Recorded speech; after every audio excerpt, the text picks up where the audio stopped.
Ini malam luar biasa karena biasanya sebelum ber-KTA dia pakai jaket PD Perjuangan dulu. Biasanya tahapnya seperti itu. Biasanya tahapnya pakai jaket PD Perjuangan, pakai KTA, 2029 bisa potensial nyalek.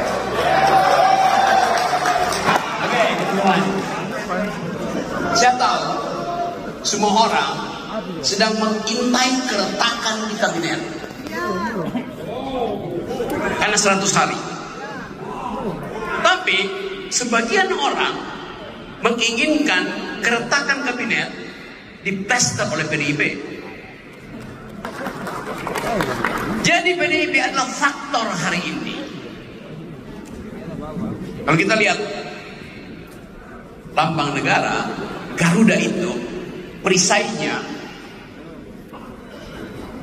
tanda banteng kepala itu ada di pojok kiri perisai lambang negara. Jadi tidak mungkin banteng dipisahkan dari Garuda.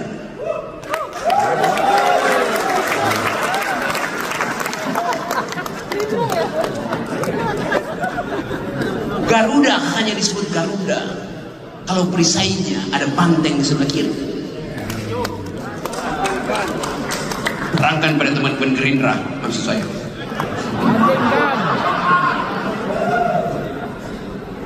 Garuda hanya disebut Garuda karena ada perisai sebelah kiri yang adalah kepala banteng. Jadi banteng menentukan. Karena itu jangan sekali-sekali pagari banteng.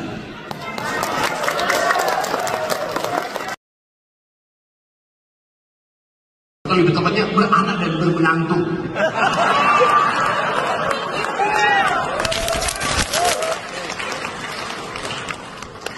Mereka yang mengerti sejarah ingat pesan Bung Karno, jas merah, jangan sekali-sekali melupakan sejarah. Apa maksudnya? Jangan sekali-kali melupakan para pengkhianat, itu maksud Bung Karno. Para pahlawan tidak menginginkan puja-puji. Mereka berkorban tanpa ingin dipuja. Tapi para pengkhianat harus kita ingat terus karena mereka beranak pinak.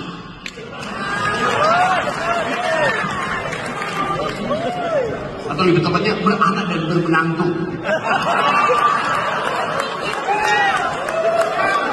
Prof ya, nanti Prof akan menghadapi challenge yang luar biasa. Sebagai parlemen member yang senior dengan usia 66 tahun nanti insya Allah waktu dilantik itu sudah hampir 66 tahun berhadapan dengan anak muda yang 20-an tahun.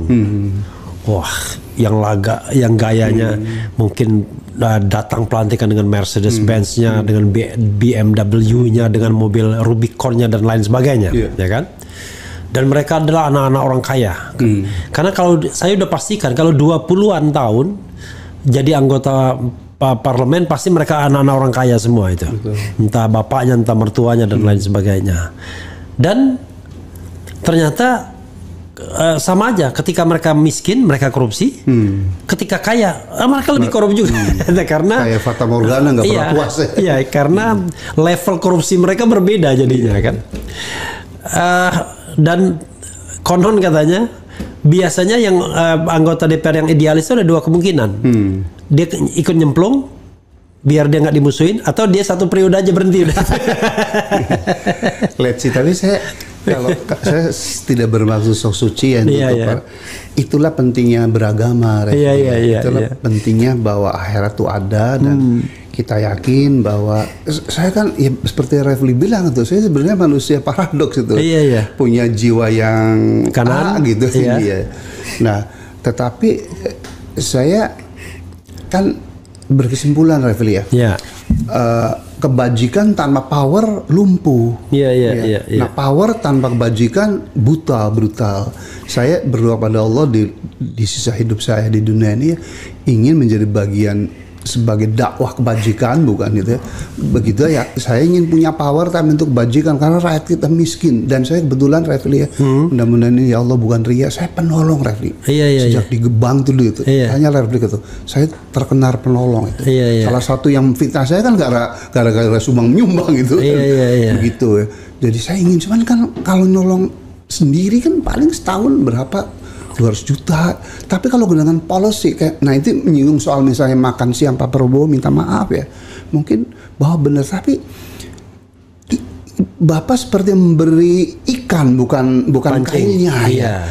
Jadi kalau keluarga, kalau orang tua itu makmur, punya daya beli Pak, nggak usah diajarin soal gizi, nggak usah diajarin tuh. Nah kalau hanya diberi kail, peluang dan karena mentalitas birokrat itu masih begini koruptif gitu, itu pasti disunat 15% lah. Iya, dan jadi kemudian, ini program gede uangnya dan setiap hari keluar duit. Ini barisannya mau nyunan udah banyak ya.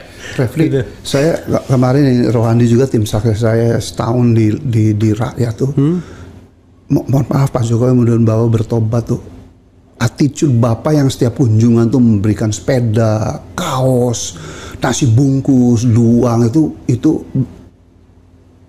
memberi efek negatif pada bangsa ini yang sangat merusak itu. Iya, jadi efek pertama adalah Refli, jangan dibawa. Iya, bahasa peminta-minta jadi. Itu udah masif itu. Iya. Yang kedua Refli yang ngeri lagi, rakyat kita menganggap pemimpin yang baik itu pemimpin yang memberi itu. Iya. Jadi in my case saya beruntung karena mungkin saya orangnya sopan begini ya, saya ramah gitu ya. Jadi saya kemarin kalau menurut fakta ya, saya dengan biaya termurah tapi dengan suara terbanyak gitu. Sorry, kalau mau ini karena kita terus terang, berapa biaya yang dikeluarkan waktu untuk? Kemarin saya hanya keluar 10. 10. Itu 10 dengan suara terbanyak. Dengan berapa suara?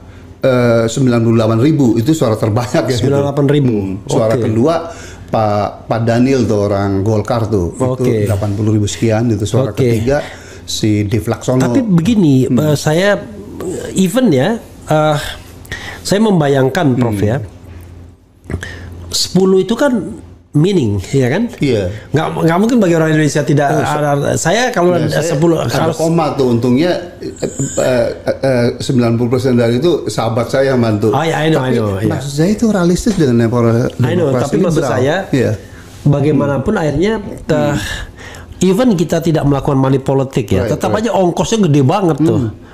Ongkos untuk APK dan lain sebagainya. Untuk baliho aja tuh minimal 1M kan Raffi. Kemudian setiap kita kunjungan kan ada ini misalnya perjalanan dinas, 200 orang makan, box makan kita kan rakyat miskin masa itu ya. Jadi memang demokrasi liberal ya atau one man one vote sebenarnya sih bertentangan bukan one man one vote, one person one vote. One vote right ya. One person right. Nanti yang teman-teman Ahwat marah ya. Jadi itulah dalam makanya saya ya Allah, kenapa para ahli hukum ya atau orang-orang bijak Indonesia nggak kembali ke sila keempat sih bahwa kita demokrasi perwakilan gitu. Tapi begini Prof, sebenarnya kan kayaknya kita sambil diskusi ya sama sekalian ya.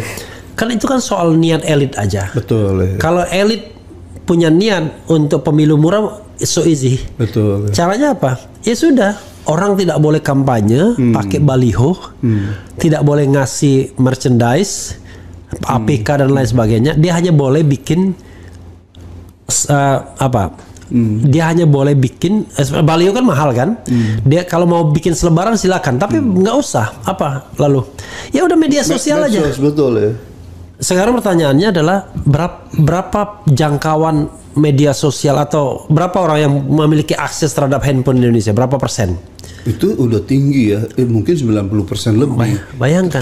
The problem is Refli ya, pengguna mohon maaf di daerah pedesaan yang menggunakan HP katakanlah untuk medsos yang produktif positif itu sedikit. Iya, tetapi banyaknya hiburan gitu. Iya, tetapi maksud saya adalah kita memaksa mereka untuk kita memaksa diri kita sendiri. Karena gini Prof, saya kan lucu. Ada logika yang mengatakan gimana kita mau memperkenalkan diri kalau kita nggak boleh pakai sosialisasi APK dan lain sebagainya. Loh, Anda harus balik. Kalau Anda mau jadi wakil rakyat di situ, ya Anda udah dikenal dulu di situ.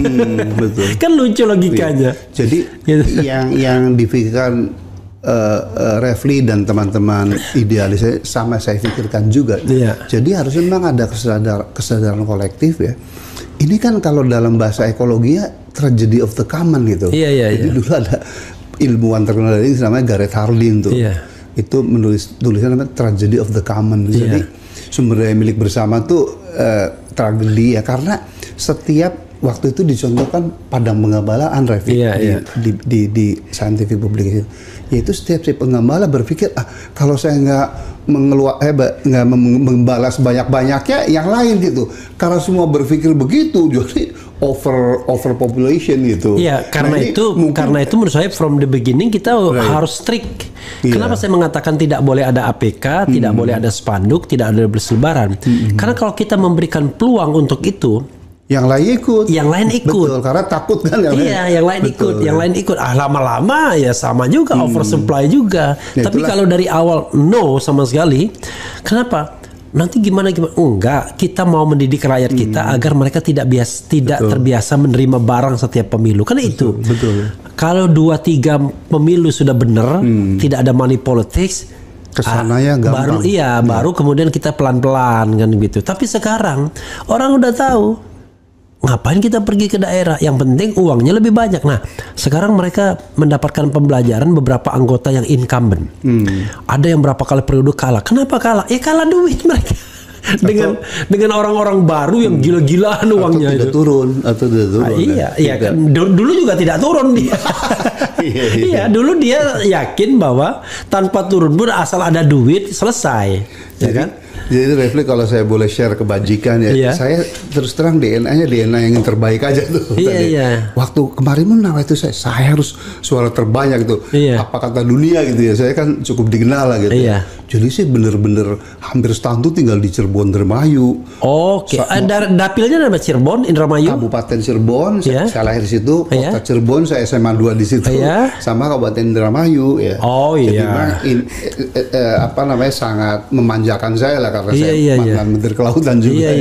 Dan saya pun sering, dan bukan sekarang aja, saya selalu kalau pulang kampung tuh suruh khotbah Jumat gitu, segala macam, kuliah subuh ya. Jadi maksud saya gitu, Prof. Artinya Anda mau jadi anggota DPR tuh ya Anda harus dikenal dulu di daerah itu. Sehingga tidak ada problem sosialisasi. Dan itu juga tulisan saya di Kompas terutama itu benar-benar dikenang orang. Saya kalau boleh secara anak muda ya, tulisan saya Kompas pertama terbit itu Juni 1983. Waktu itu Menteri Lingkungannya Pak Emil Salim. Judulnya Membumikan Gagasan Pembangunan Berkelanjutan. Terbit hari ini nih pagi nih jam 5 sore Pak Emil telepon saya, makanya kita udah Pak Rohmin besok datang ya, tahu-tahu saya baru lulus gitu. Dari situlah asbabun nuzul saya dapat beasiswa dari beliau tuh, Kanada tuh. Itu ya. I see. Dan aduh ya Allah, waktu Pak Emil Salim ulang tahun ke-80 di Balai Sudirman, MC-nya kan si Dinal Salim tuh anaknya. Waktu itu Bang Fadel datang sebagai saya mantan Fadel Muhammad. Semua toko lah Pak Emil kan, Pak Subroto juga datang. Nih Pak Emil udah 80 ya, kalau soal matematik kan mungkin tidak lama lagi. Beliau masih sehat ya sekarang. Sehat. Tapi yang saya nangis sama istri saya di Salim ini. Tapi tenang, bapak-bapak sekalian, walaupun Prof. Emil misalnya meninggal itu, kadernya banyak. Contohnya Prof. Rohmin. Berarti kan saya dikenal gitu. Nah, lalu waktu saya diangkat menteri jadi Gus Dur, zaman Gus Dur mendadak tuh, kan sebelum dilantik 4 Juni itu, 3 Juni malam saya dipanggil ke istana. Gus Dur cerita kenapa beliau memilih saya masih muda sekali gitu. Karena beliau terkesan sama tulisan saya, sehingga saya sebagai dosen Refli setiap nulis. Karena apapun kita punya kemampuan, kalau tidak publish, bos-bos di atas tuh nggak tahu gitu. Dan Gus Dur yang cerita tuh, Mas Rohmin, kalau orang yang tulisannya di Kompas itu berarti dia punya kemampuan analisis dan sintesis. Kenapa Gus? Karena minimal setiap hari tuh 50 artikel tuh masuk ke Kompas tuh. Yang publish kan hanya 3 atau 4. Saya menikmati tulisan Refli itu. Jadi maksudku memotivasi mahasiswa tuh. Tapi saya udah lama sekarang nggak nulis. Keep writing. Saya kan kalau ini saya share tuh untuk walaupun ada 50% orang yang cemburu kayak saya share, saya bilang 90% orang seneng kok kita share tulisan gitu. Nah, saya setelah budaya audio visual ini udah malas nulis gitu. Jadi kalau Refli tanya gimana pengalaman kemarin saya berparlemen Ria, ya gitu, saya stay di sana, saya alhamdulillah saya turutin saran Bu Mega, jadi segmen PD itu sebagian besar nggak saya sentuh, itu segmen pesantren, perguruan tinggi, kayak Rektor Muhammadiyah misalnya declare diundang Pak Hartato kan, dikumpulkan seluruh rektor itu enggak. Kalau kita udah 100% ke Prohromin kan keren loh, 7.000 mahasiswa kan. Terus itu alhamdulillah sejak dulu kan saya diajak. Tapi kesehatan baik-baik. So far so good, saya masih badminton ya. Seminggu sekali, 2 kali ya. Itu hiburan dan olahraga saya saya badminton. Sama ke masjid jalan kaki, cuman sekarang naik mobil terus ya. Ke masjid saya. Tapi badminton tuh jelek ya. Badminton. Jadi bad sudah minus dan tone-nya tuh. Anak saya kan 2 dokter, satu menantu dokter, selalu Pak jangan badminton. Kalian nggak tahu sih Pak badminton santai kok gitu. Nggak bener santai. Saya katanya bagus menempatkan bola, bagus menempatkan diri, jadi bola terjang. Flashing. Jadi benar Refli 80% saya main, kan saya kalau ke daerah gitu juga. Kalau ke Unhas pasti rektor sekarang Prof Jompa udah nyiapin main tuh. 80% saya menang di mana aja, bener nggak joke gitu. Berarti udah bener mainnya. Jadi ada enjoy main. Kalau bulu tangkis itu sekedar pengamat dan pernah jadi wartawan bulu tangkis saya. Kedepannya banyak yang harus diperbaiki PDIP, semoga lebih bijak. Itu Prof, sebagian saya nggak bacakan semua, tapi yang jelas memang gugatannya itu sebenarnya tidak Prof Rohmin himself, tetapi kepada partainya. Makanya saya bilang berat nih bawa partai yang sebenarnya in between sekarang kan. 8 tahun di pemerintahan, 9 tahun lah. Baru 1 tahun terakhir ini mencoba untuk beroposisi kembali. Silakan Prof, dijawab secara umum. Ya, pertama ideologi PD Perjuangan, karena saya udah 2013 berarti kan 11 tahun ya. Saya tahu persis itu sesungguhnya dalam bahasa populernya nasional religius itu. Dan Bung Karno sendiri kalau kita tahu ya, terlepas daripada Quran, dia kan orang yang sangat Islam ya, tahajud tidak tinggalkan, dia muridnya Cokraminoto, dan ideologi PD itu taman sari kehidupan. Jadi seperti pidato Bung Karno itu kan waktu dulu beliau berkata, kalian anak-anak Muslim jangan mencoba ingin menjadikan negara ini negara Islam, tetapi kalau ayat-ayat Al-Quran dan hadis mau mewarnai sistem perundangan kita, maka banyaklah di antara kalian jadi parlemen. Lalu beliau pun berdato di anak-anak muda Kristen, begitu juga. Jangan jadikan ini. Jadi karena kelihatannya beliau punya keyakinan ya bahwa negara yang basisnya agama tuh susah untuk maju, fragmented dan seterusnya. Nasional. Jadi buat saya Pancasila yang awalnya digagas oleh Bung Karno itu sungguh merupakan racikan yang bagus, dan pada akhirnya kan itu disempurnakan oleh Kiai Haji siapa nih yang dari Muhammadiyah nih? Abi Kusno bukan? Bukan. Kasman Indonesia Masumi kan ya? Abi Kusuma ya, pokoknya Abi Kusno kayaknya. Abi Kusno. Artinya kayak sila pertama kan landasannya dari Surat Al-Ikhlas. Sama dulu Piagam Jakarta kan ada kewajiban untuk umat Islam melakukan syariat. Teman-teman para pendiri non-Muslim kan keberatan. Jadi karena bijaknya ulama kita ya, dan semua sila kedua, ketiga semua dasarnya ada alat Al-Quran gitu ya. Jadi sekali lagi Bapak Ibu ya tadi yang bertanya, ideologi PD Perjuangan adalah nasionalis religius ya, dengan basis utamanya pemikiran Bung Karno gitu ya. Nah kebetulan memang yang selama ini vokal ya seolah-olah teman-teman yang dari kelompok kiri gitu ya. Sehingga di internal PDI terutama Bu Meganya pun mencoba proporsional ya untuk tampil di TV segala macam pun model Bapak Ahmad Basara mulai lebih sering ya. Dulu paham hak gitu ya, supaya orang melihat bahwa di PDI ada Pak Basara, Profesor Kahak ya, ada saya, insya Allah ada Baitul Muslimin, ada Baitul Muslimin. Sesungguhnya sih tidak kurang, mungkin proporsinya saja ya yang tampil di media itu masih dominan teman-teman, mohon maaf ya, yang non Muslim. Tapi Bu Mega sama Mbak Puan ya sama Mas Prananda sangat concern mengenai itu, maka kedepannya lagi ada keseimbangan ya, yang jadi jubir tuh juga proporsional dan beragam, bukan hanya itu lagi gitu ya. Dan kedua soal undang-undang cipta kerja, Ibu Bapak tuh yang bertanya, itu kan kemarin koalisi besar waktu Pak Jokowi 72% ya kursi DPR itu bersama Pak Jokowi ya. Jadi sekali lagi Ciptaker, kalau boleh saya cerita, kami dari PDI banyak sebenarnya yang menentang. Contohnya Rieke Diah Pitaloka, Adiana Putopulu waktu itu ya, itu sangat keras sih. Masinton, Pasar Ibu sangat keras gitu.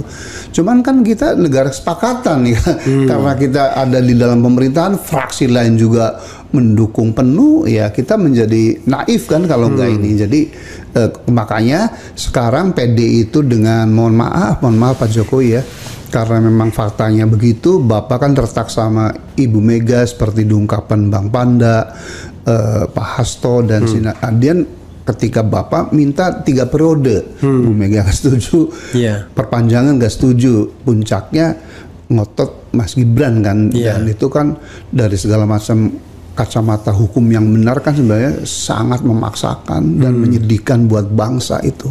Dan tawaran Bu Mega kan bagus ya, kalau ingin